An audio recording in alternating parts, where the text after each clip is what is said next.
Welcome back everyone to another episode of Big Red's Isopods. We're going to do our monthly feeding, but this week we're going to be doing something a little bit different. We're going to be taking a look at just our Spanish species isopods and doing a feeding with just them. Taking a little bit more of an in-depth look than each container. And yeah, before further ado, let's get into it.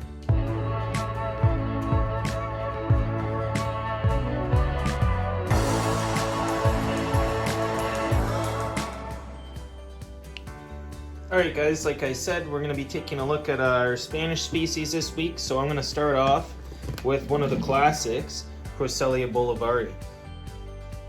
Definitely one of the most sought after isopods that are a Spanish species. I know that I really enjoy these isopods. And I carefully take a look in here just to see how well they're doing. I did just add a couple more pieces of bark in here this week. So you can see there's quite a few underneath there. A lot of them are hiding down in the lower layers, but I knew that there was quite a few in here, so I felt like it was about time that I give them a little bit more space. But as you can see, they're quite a beautiful isopod, the way that they have that almost skeletal look to them. Definitely sought after by a lot of hobbyists. I wouldn't suggest putting these in a bioactive setup like I've said before in my care guide for these, but they're definitely a beautiful isopod to keep if you're a hobbyist. I know there's quite a few in here. As you can see here, there's a lot of monkai running around, a lot of different adults running around, so maybe some juveniles, I guess you could say as well. So they're doing really well. Very, very healthy culture. They did have a little bit of die-off, but I think it was because I wasn't giving them enough space. And like I've stated before, I find that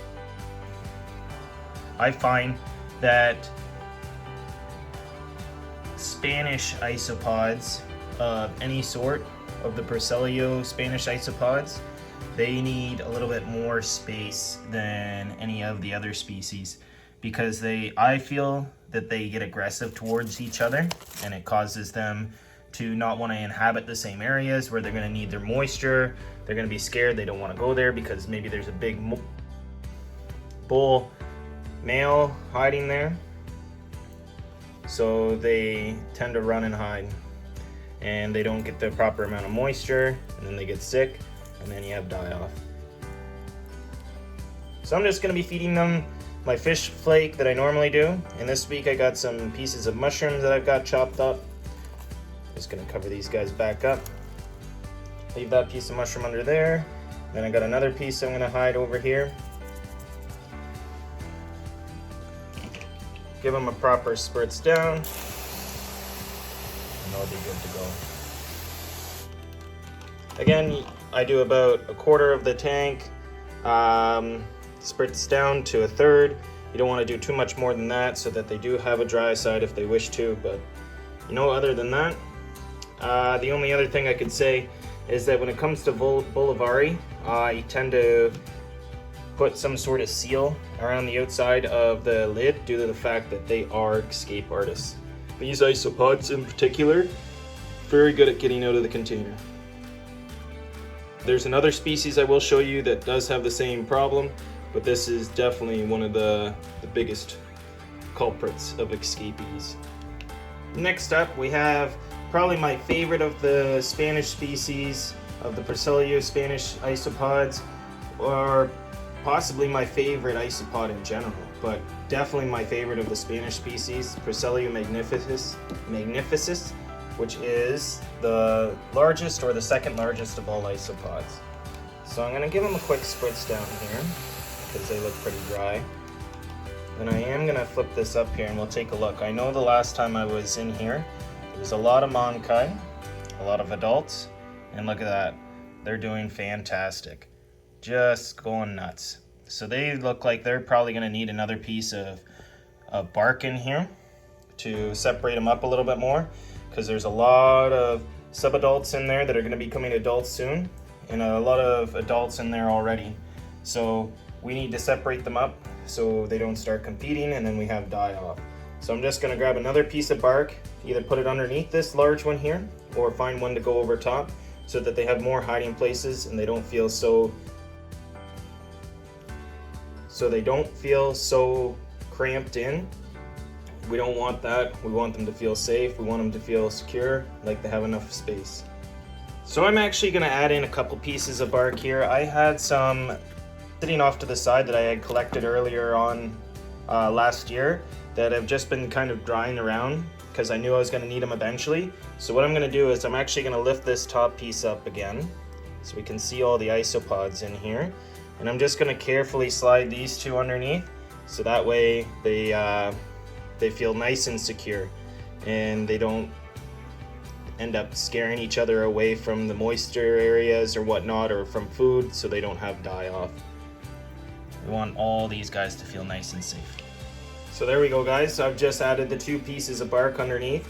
I gently sat down this piece so that none of the isopods were squished or injured. So they're all fine under there. They've got a pretty tough exoskeleton anyway.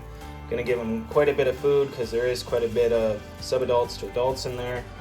Give them a nice big piece of mushroom and they'll be good for another week. I might add some leaf litter, but I'm not gonna show you guys that because I gotta go grab it. It's not with me right now. But anyway, on to our next culture. Alright, so this here is a species that I haven't kind of showed you guys much on my channel because they're a relatively newer culture.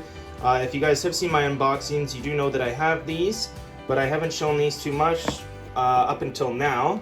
So it's finally time they get themselves some spotlight. This is my Priscilla Yohasi.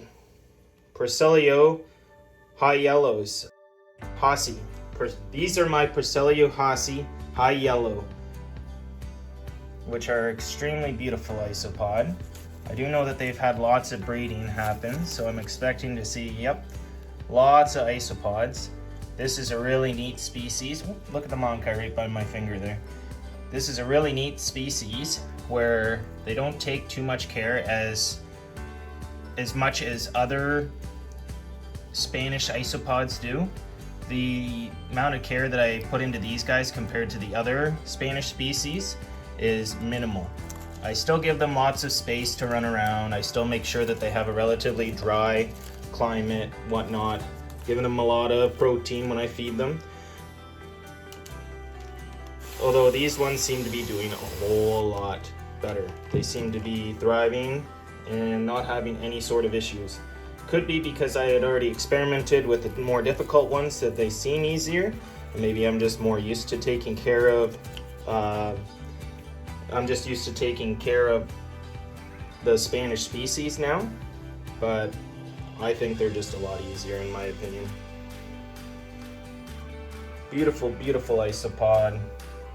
Easy to take care of, and if you wanted one that was not going to break the bank and you wanted to use it as a bioactive kind of setup, this would be probably the best one to suggest, due to the fact that they are going to hide just like any other Spanish species, but they're going to be a lot more hardy and they're going to be a lot more cheap in comparison. Next up, guys, we have our other escapee culprit, which is Priscilla expansus. Extremely beautiful isopod. This one is actually the orange. I do believe it's the orange. I don't know what they call it. Orange skirt, orange markings. I guess you could say it's just the expansus orange is what they call it.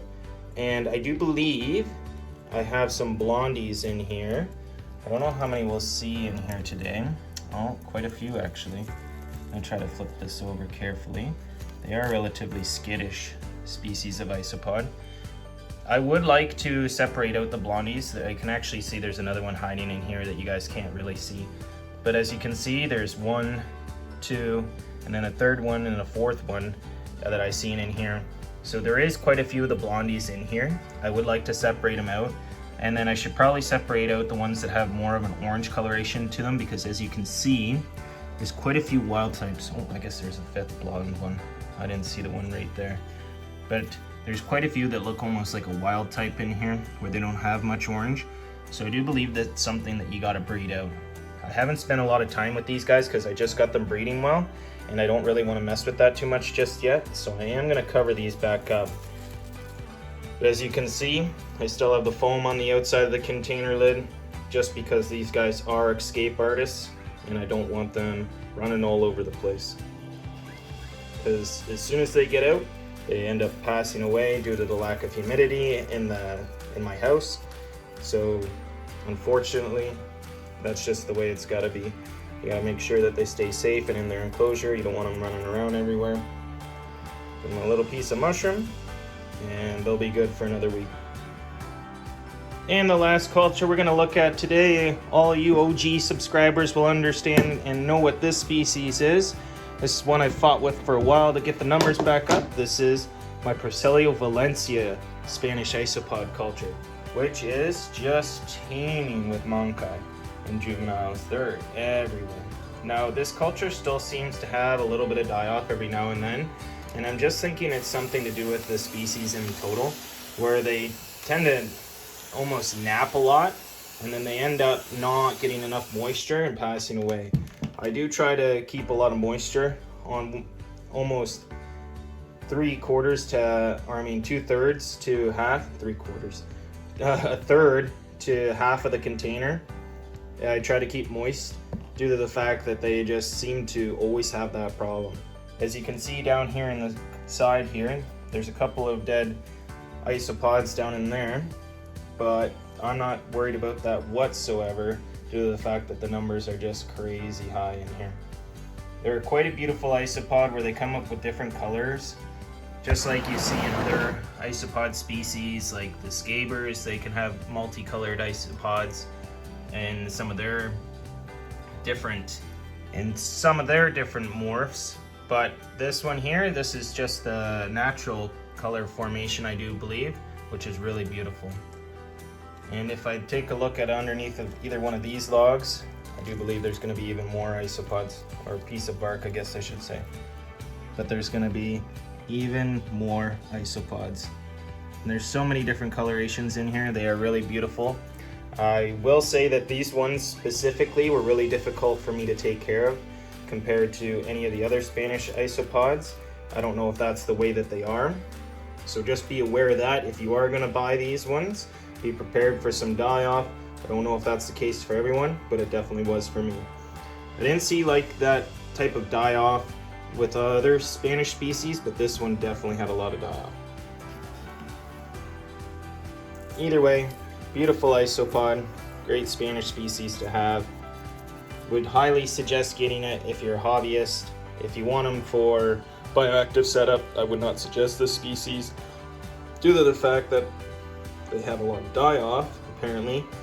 And even if they didn't, they're just going to get eaten. They cost quite a bit, about the same as high yellow, maybe a little bit less, but it's not something that you want to waste your money on when it comes to a bioactive setup. I'm sure you'd much rather spend your money on something relatively cheap, like a Lavis or a Scaber, or even a Pronatus species. So even Trichorina tomentosa, dwarf white isopods, which are way easier to keep in a bioactive setup. They do the job, and you're not going to have to worry about them getting eaten or anything, because they're going to dig down in the soil and be just fine. Anyway guys, that's it for this week. I hope you enjoyed my Spanish isopod feeding video. Please don't forget to like, comment, and subscribe, and we'll see you all again next week.